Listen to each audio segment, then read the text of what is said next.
I'd only known the name of Nero for less than a week, and I was already tired of it. Pinching my brow, I squeezed my eyes shut and prayed for patience. I wasn't going to get any, but it was the thought that counted, right?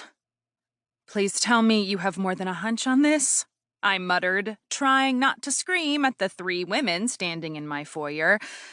I hadn't had a good night's sleep since Eamon spelled me into a mini coma what seemed like months ago, and coffee was no longer cutting it.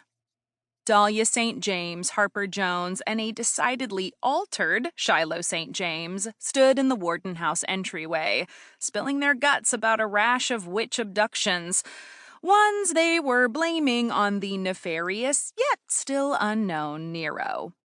Evidently, there had been whispers. Whispers. Not a name of who was missing, not a crime scene. Whispers. Was she fucking high? Was I supposed to drop everything for this nonsense? Whew, I fucking well hoped not. And did they have a shred of proof, evidence, or even so much as a bit of blood spatter? Not that anyone would tell me, and I needed a hell of a lot more to go on than a feeling and errant muttering of a bunch of gossiping witches.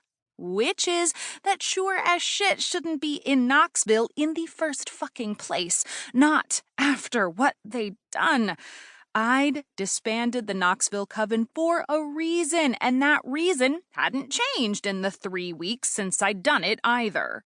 Shiloh breezed past me to the parlor and plopped her ass on my couch. Well, it wasn't exactly mine, but the Warden House was in my possession for the time being, and possession being 9/10 of the law and all that happy horseshit.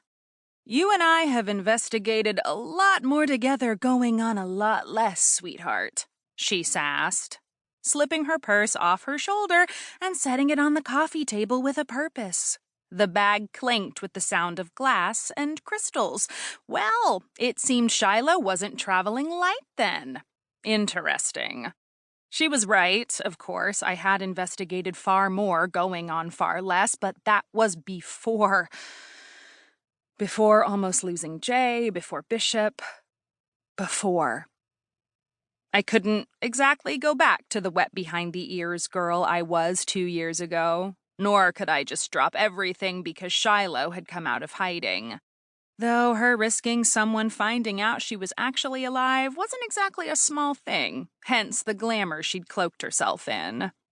But what more were they going to tell me about the ancient vamp that I didn't already know? Nero's life story was practically burned into my brain, and the atrocities he'd been responsible for made my stomach turn. There was a damn good reason Eamon wanted him dead, and I wasn't too keen on him breathing either. And unless they knew shit I didn't, them telling me about whispers just wasn't going to cut it.